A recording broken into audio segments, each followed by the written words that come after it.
Hey everyone! Last week, someone gave me a holographic magic card that had been erased so that I could paint on it. And I really love the result.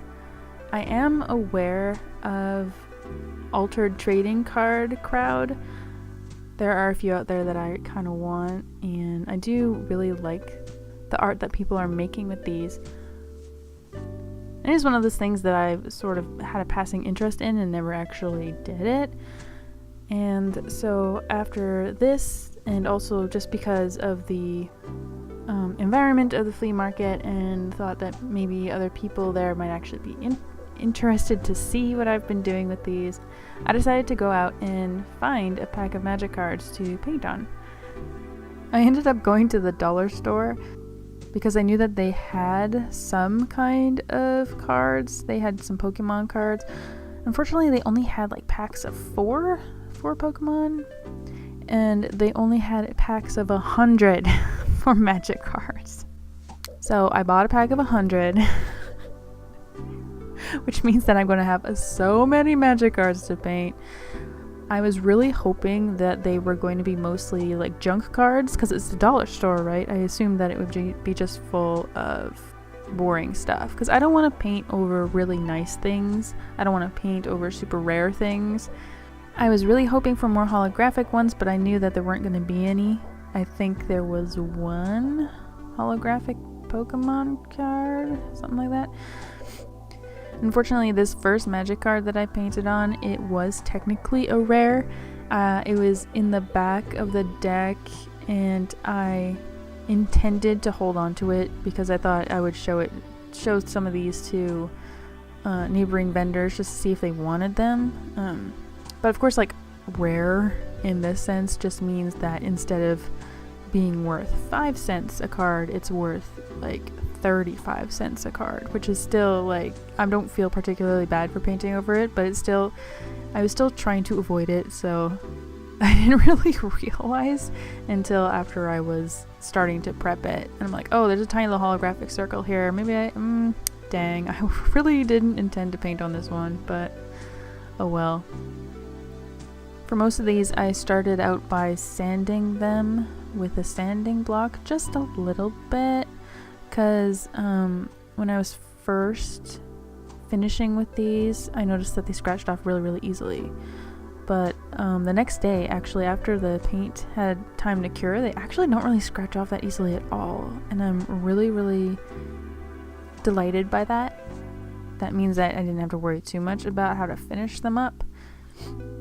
Although I did finish them off with a gloss spray paint, just to make it seem more card-like and less painty, because I'm using the acrylic wash, which dries really super matte.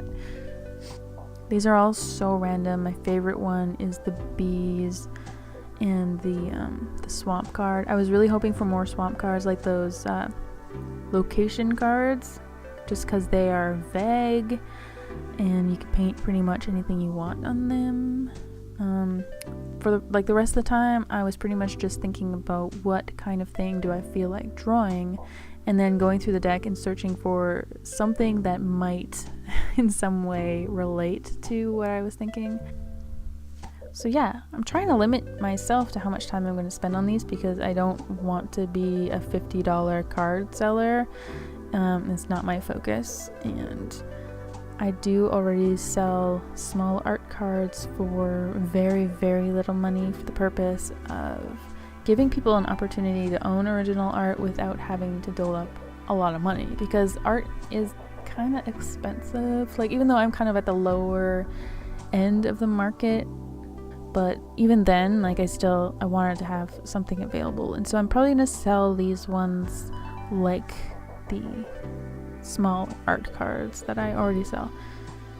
So if you're really interested in those, they will be up in the shop by the time this video is up, and possibly right now on Thursday I'm planning to do a live stream where I'm sketching pets for Patreon's theme, but I'm gonna do it live and in public, and I'm really hoping that people will send me pictures of their pets so I can draw them.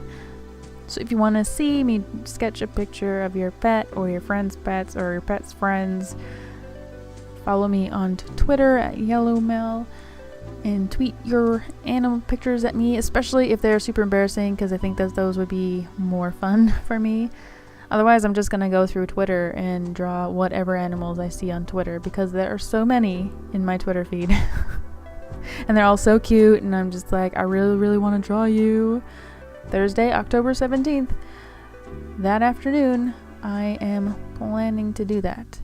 Hopefully. It might be not on Twitch, it might be on Mixer, because there are fewer people using Mixer, so I'm kind of interested to see what that's like. Whenever I do, it will be announced on Twitter, so Twitter, go there, follow me, tweet at me, and thanks for watching. I'll see you next time.